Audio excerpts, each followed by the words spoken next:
தமிழ்நாடே கேள்விப்பட்டிராத அதிரடி விலை குறைப்பு super Saravana stores. GT Holidays, South India's #1 travel brand.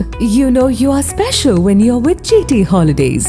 பழைய நகையை கொடுத்து White 11 monthsல அதே அடைக்கு புது நகையை எடுத்துக்கோங்க. எக்ஸ்ட்ராவா ₹1 தர வேண்டாம். Magic old gold exchange. Haryana மாநிலம் ஹிசார் நகரை சேர்ந்தவர் 57 வயதான ரமேஷ்குமார். ஹரியானா மாநில காவல்துறையில் உதவி ஆய்வாளராக பணியாற்றி வந்தார். இந்நிலையில் 6ஆம் தேதி இரவு ஹிசார் நகரில் உள்ள தனது வீட்டில் குடும்பத்துடன் இருந்துள்ளார். அந்நேரத்தில் ஒரு கும்பல் வீட்டின் வெளியே நின்று வாக்குவாதம் செய்து தகராறில் ஈடுபட்டிருக்கின்றனர். மேலும் தகாத வார்த்தைகளால் திட்டியும் பேசியிருக்கின்றனர். அப்போது சத்தம் கேட்டு வெளியே வந்த ரமேஷ்குமார் வீட்டின் வெளியே தகராறு செய்தவர்களை எச்சரித்து, இதுபோன்று வீட்டின் முன்பு நின்று கத்திக் கொண்டிருக்க கூடாது, உடனடியாக கிளம்புங்கள் என்று கூறியிருக்கிறார். அதன்பின் அந்த கும்பல் அங்கிருந்து கிளம்பி சென்றிருக்கிறது. இதனைத் தொடர்ந்து 1 மணி நேரம் கழித்து கார் மற்றும் இருசக்கர வாகனத்தில் மேலும் சிலருடன் மீண்டும் அங்கு வந்த கும்பல் ரமேஷ்குமாரின் வீட்டின் முன்பு நின்று சத்தம் போட்டிருக்கிறது.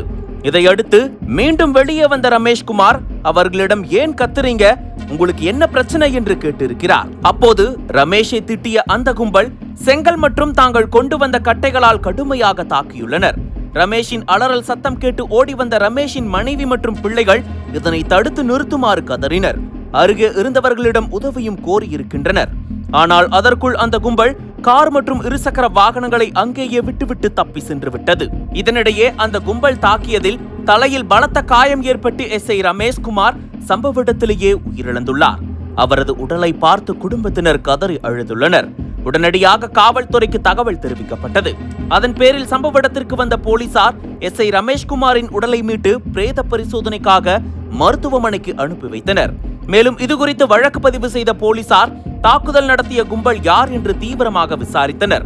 முதற்கட்ட விசாரணையில் இந்த கொடூர தாக்குதலில் ஈடுபட்டது ரமேஷ்குமார் வசிக்கும் அதே சுற்று வட்டாரத்தை சேர்ந்தவர்கள்தான் என்று கண்டறியப்பட்டுள்ளது. அதையடுத்து அவர்கள் அடையாளம் காணப்பட்டு 10 பேர் மீது வழக்கு பதிவு செய்யப்பட்டு 5 பேரை போலீசார் கைது செய்தனர். மேலும் தலைமறைவாக உள்ள மற்றவர்களை பிடிக்க தனிப்படை அமைக்கப்பட்டு தீவிர தேடுதல் வேட்டை நடந்து வருகிறது. கொலை செய்யப்பட்ட SI ரமேஷ்குமார் அடுத்த ஆண்டு ஜனவரி மாதம் ஓய்வு பெறவுள்ளார். அவருக்கு 2 மகள்களும் 1 மகனும் உள்ளனர். வீட்டின் வெளியே நடந்த தகராறை தட்டி கேட்ட போலீஸ் SI ரமேஷ்குமார் கொடூரமாக கொல்லப்பட்ட சம்பவம் ஹரியானாவில் பெரும் அதிர்ச்சியும் சோகத்தையும் ஏற்படுத்தியிருக்கிறது.